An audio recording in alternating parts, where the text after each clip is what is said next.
By the end of this video, I'm going to teach you how to do this.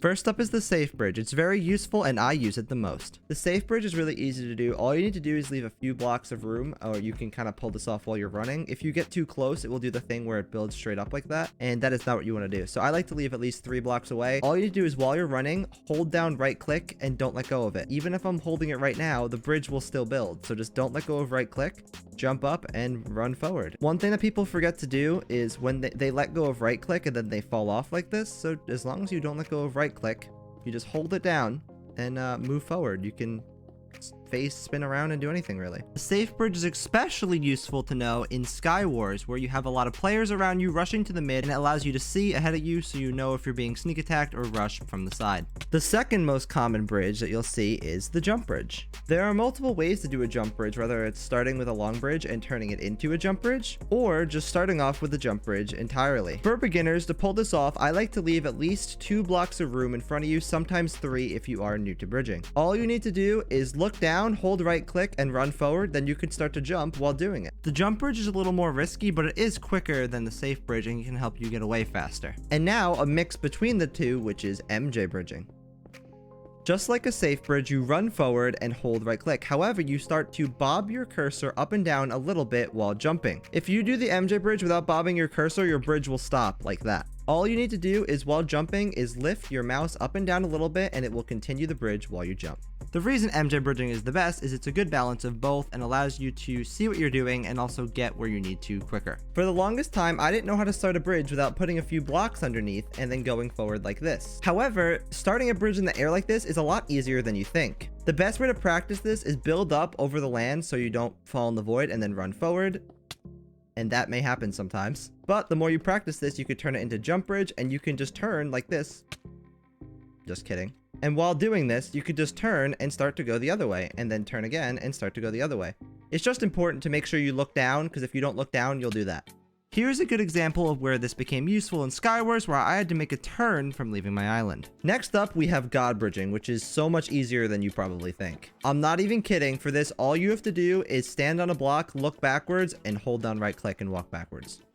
There's also Java bridging, which is kind of like this, and there's really no use to it on Bedrock. And also Java speed bridging, where you uncrouch and it goes a little faster. And I'm really bad at it because I'm a Bedrock player. This skill can be useful for clutches or getting away from people like this. Even though I'm terrible at it, you can see where it can come in handy if someone's throwing snowballs at you like this. Here's an example where this did come into play, as I was able to keep myself alive from doing this. For people that may struggle with starting a bridge like this, there's also crouch bridging, which is like this. You will often see Evident doing this. The more you do it, the better you get at it, but it can be useful for building a few blocks ahead of you.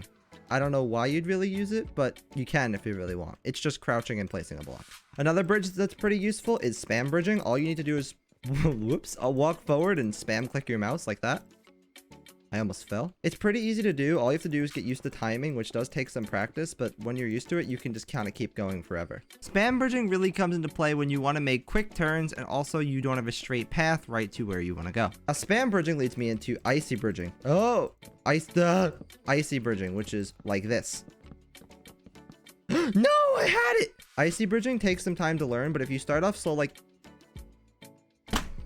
So if you start off slow going like this, eventually you can get even faster and it could be really useful for not voiding.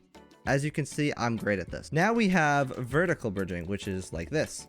Very self-explanatory. All you do is build up and click your mouse. You jump and click your mouse, and it's pretty easy. Vertical bridging is useful in treasure wars, especially when you want to rush a person's treasure without them being able to rush you right afterwards. And this is a good example of me getting theirs without them being able to rush me. What you're seeing right now is double bridging, which is basically icy bridging, but with 2 blocks, and it will take time to just get the timing down. Now it's time for the bridge at the beginning of the video, which is the down bridge. So down bridging, this will definitely take some time, but all you need to do, like all the other bridges, is to hold right click and then look up a little bit about this high and look straight down. So continue to hold right click the entire time, look up and straight down, and it will do that. So one more time. So just, you want to look down here, then you want to hold right click, look up and straight, ignore that.